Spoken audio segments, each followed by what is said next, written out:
اعوذ باللہ السمیع العلیم من الشیطان الرجیم بسم اللہ الرحمن الرحیم۔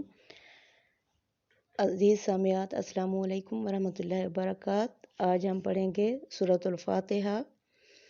اللہ تعالیٰ نے قرآن کریم میں فرمایا ہے، لوگوں قرآن پڑھنے سے پہلے تعوذ اور تسمیہ پڑھ لیا کرو۔ تعوذ اعوذ باللہ السمیع العلیم من الشیطان الرجیم، تسمیہ بسم اللہ الرحمن الرحیم۔ اعوذ باللہ کا ترجمہ، میں پناہ مانگتی ہوں اللہ سے۔ اعوذ، میں پناہ مانگتی ہوں، باللہ اللہ سے، من الشیطان الرجیم، شیطان مردود کے شر سے۔ بسم اللہ الرحمن الرحیم، میں شروع کرتی ہوں اللہ کے نام سے جو حد سے زیادہ رحمان، جو حد سے زیادہ رحیم ہے۔ عزیز سامعات، سورۃ فاتحہ، فاتحہ کا مطلب ہے کھولنے والی چابی، یعنی جب یہ بہترین دعا ہے، پورے قرآن کا نچوڑ ہے۔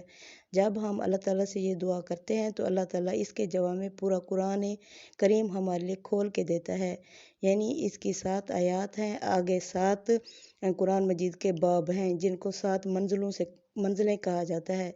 ہر باب میں، ہر منزل میں اللہ تعالیٰ نے پہلے مکی صورت، پھر مدنی، اس میں پورا اللہ نے قرآن کھول دیا ہے، یعنی جس بھی ہم منزل کو پڑھیں گے اس میں پہلے مکی دور آئے گا جس میں اللہ کے رسول صلی اللہ علیہ وسلم نے مکی زندگی بسر کی۔ اس کے بعد مدنی آئے گی، یعنی مدنی آپ صلی اللہ علیہ وسلم کی زندگی مبارک آئے گی جس میں آپ صلی اللہ علیہ وسلم نے اپنے تمام شرعی احکامات مکمل کیے۔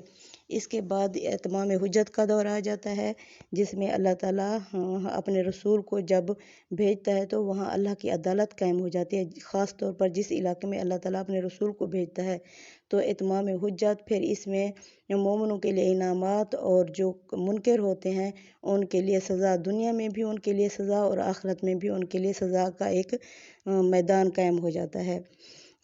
جہاں بھی جس علاقے میں بھی خاص طور پر رسول جاتے ہیں وہ اللہ کے عدالت لے کر جاتے ہیں۔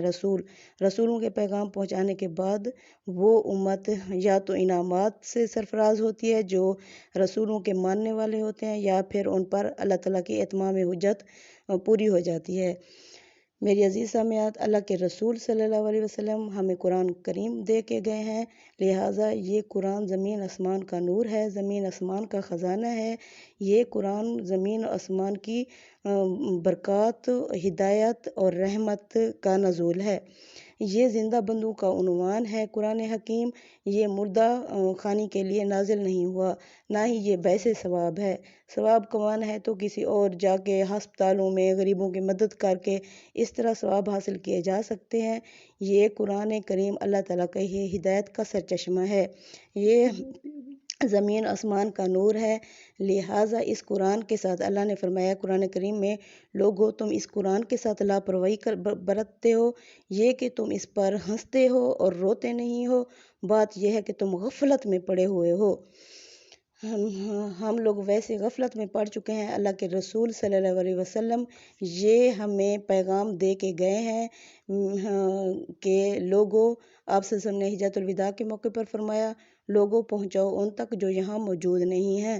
لہٰذا یہ ذمہ داری آج رسولوں کی ذمہ داری اللہ نے ہمارے کندھوں پر ڈال دی ہے۔ میری عزیز سامعات، یہ ایک عظیم اور بھاری ذمہ داری ہے جو اللہ کے رسول صلی اللہ علیہ وسلم ہمارے اوپر دے کے گئے ہیں، لہٰذا ہم نے اس قرآن کے ساتھ ہی اپنا رشتہ جوڑنا ہے۔ یہی ہماری دنیا اور آخرت کا سرمایہ ہے، یہی ہمارے حق میں یا ہمارے خلاف گواہی دے گا، لہٰذا اس کے ساتھ بے اتنائی مت برتیں، اس پر عمل کریں۔ پڑھنا، سمجھنا اور عمل کرنا یہ ہمارا کام ہے، باقی آگے اللہ کی رحمت ہوگی۔ میری عزیز سامعات، آج کے لیے یہی کافی ہے۔ السلام علیکم ورحمۃ اللہ وبرکاتہ، وما علینا الا البلاغ۔